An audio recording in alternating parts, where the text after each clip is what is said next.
Olá pessoal, nesse vídeo nós vamos falar de loops no MATLAB e vamos começar falando do for. O for ele vai percorrer vetores. Então vamos começar falando de um vetor, né? Eu vou começar declarando um vetor aqui. Esse aqui vai ser o meu vetor A. E aí, então é aquela declaração de vetores, né? Eu vou colocar aqui alguns valores nesse vetor. E daí vamos ver aqui como funciona o for. A sintaxe é assim, você coloca o for. Aí você coloca o índice, né? Geralmente nós colocamos índice i, e daí nós colocamos igual, e daí nós colocamos aqui algum vetor. Aí nós vamos fazer aqui dentro a operação dentro desse índice. Nesse caso nós só vamos ter uma linha que vai ser o mostrar esse valor desse índice, né? Para nós vermos como funciona o loop. E daí nós vamos fazer aqui a operação que nós queremos, né? Alguns comandos aqui dentro do nosso for, e depois nós vamos colocar aqui o end. Nesse caso aqui, esse algum vetor aqui que eu vou colocar vai ser esse vetor A. Então, nós colocamos aqui esse i igual a A, vamos mostrar aqui o valor desse índice, né? Então esse for aqui ele vai percorrer todos os valores do A. Se eu apertar aqui o F5 para ver o que acontece no código, você vai ver aqui, ele colocou aqui o 2, 5, 7, 9. Ou seja, ele percorreu o primeiro índice do A, imprimiu na tela, depois imprimiu o segundo, depois o terceiro, o quarto e assim por diante. Então é assim que nós percorremos vetores. Nós também podemos fazer de uma forma um pouco mais convencional assim esse vetor. Por exemplo, nós podemos fazer um for que vai do índice 1 até o índice 10. Então nós vamos substituir aqui esse A por 1 até 10. Se eu rodar esse código aqui, você vai ver que ele vai percorrer aqui os índices de 1 até 10 dentro desse loop.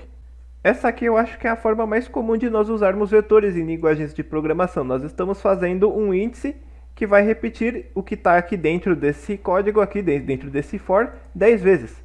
Só que se você se lembrar bem, né, isso aqui é uma coisa bem interessante do MATLAB, isso aqui em si é um vetor, né?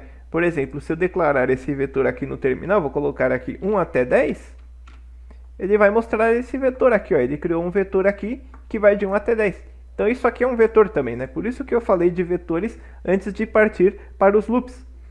Então dessa forma sim eu posso criar vetores já na declaração do for para fazer operações com índices que eu preciso. Por exemplo, se eu quisesse agora que esse vetor aqui, esse for, esse bloco fosse executado para índices de 1 até 10, só que pulando 2 índices de cada vez, eu poderia colocar só esses 2 pontos aqui entre o 1 e o 10. Porque daí você vai ver aqui que executando esse for, nós temos aqui 1, 3, 5, 7, 9. Porque se você se lembrar, né, nós temos aqui 1, 2, 10. Isso aqui já é um vetor, né, que começa no 1, termina no 10 e pula de 2 em 2. Então isso aqui também é um vetor. Da mesma forma, nós também podemos fazer for aninhados em matrizes. Então, por exemplo, eu vou criar aqui uma matriz. E daí para esta matriz nós vamos agora criar um for que vai mostrar todos os elementos da matriz percorrendo cada linha e cada coluna, nessa ordem aqui. Então, para esse exemplo aqui de percorrer todos os elementos dessa matriz, nós vamos precisar saber qual a quantidade de linhas e qual a quantidade de colunas dentro dessa matriz. Então nós vamos fazer aqui um loop for para o caso geral dessas matrizes, então nós vamos extrair esse número dessas matrizes. Então lembrando do que nós vimos na última aula, nós vamos utilizar o comando size da matriz. E daí se você se lembra bem, aqui no começo, né, o size ele vai retornar o número de linhas e depois o número de colunas. Então eu vou colocar aqui nlim para o número de linhas e ncol para o número de colunas.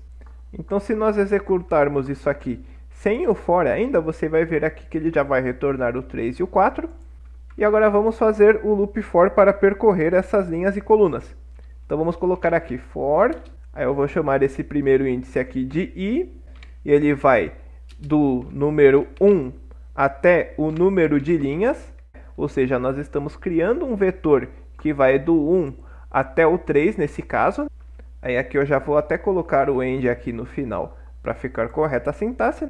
E aqui dentro nós vamos criar outro for aqui. Então nós estamos percorrendo cada uma das linhas Então vamos lá, linha 1, e agora vamos percorrer as colunas da linha 1. Então nós precisamos aqui de outro for, certo? E dessa vez eu vou chamar aqui de índice J, e esse J vai da coluna 1 até o número das colunas, o número de colunas. Aqui eu vou colocar o end aqui, né? E daí para cada um desses elementos da matriz, nós vamos mostrar esse elemento na tela. Então eu vou usar o comando disp, né? Display. Eu vou colocar aqui a notação aqui da matriz. Então eu vou querer o elemento que está na linha I e na coluna J. Então veja aqui que se eu apertar F5 para executar esse código aqui, você vai ver que ele vai percorrer aqui essas linhas em colunas.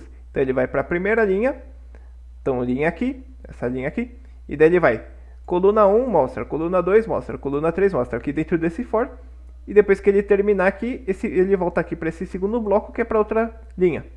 Então você vê aqui, é claro que nós temos esse ncall igual a 4, né, que está confundindo aqui, mas esse ncall vem porque eu não coloquei o ponto e vírgula aqui, mas o nosso loop for começa aqui nesse 1 mesmo, então ele vai elemento 1, elemento 2, elemento 3, elemento 4, 5, 6, 7, 8, ou 5, 6, 7, 8, e assim por diante. Nós também podemos fazer algumas operações interessantes dentro desses fors.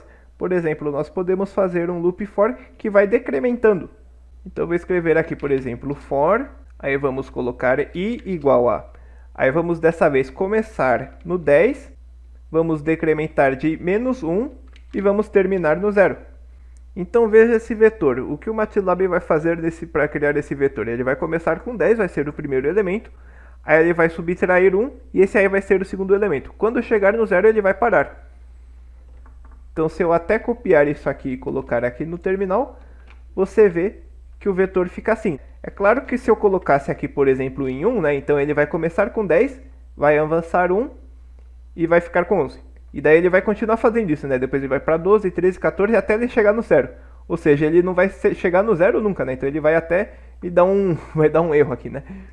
No caso ele não deixou eu fazer aqui, né? Mas tudo bem. Então aqui nós vamos começar do 10, vamos decrementar 1 até o 0. E disso aqui nós vamos mostrar aqui o valor desse índice. E você vê aqui que se eu executar, ele realmente começa aqui do 10 e vai decrementando 1 até chegar no 0. Vamos agora ver o while. Eu vou aqui limpar todas as variáveis. Vamos agora então ver o while. O while ele também é bem simples, né? Eu vou começar aqui, por exemplo, com um índice. Esse índice i vai começar com o valor 1. Eu vou colocar aqui while, ou seja, enquanto o índice i é menor do que 20, nós vamos fazer alguma coisa com esse índice. Nesse caso aqui, para esse programa, nós só vamos incrementar esse índice. Então nós utilizamos aqui esse i++. Então nós vamos começar, na verdade, com uma variável, né? Vou colocar aqui essa variável i, que vai começar com o valor de menos 8, vai? E daí eu vou colocar aqui o nosso while, né? Ou seja, while,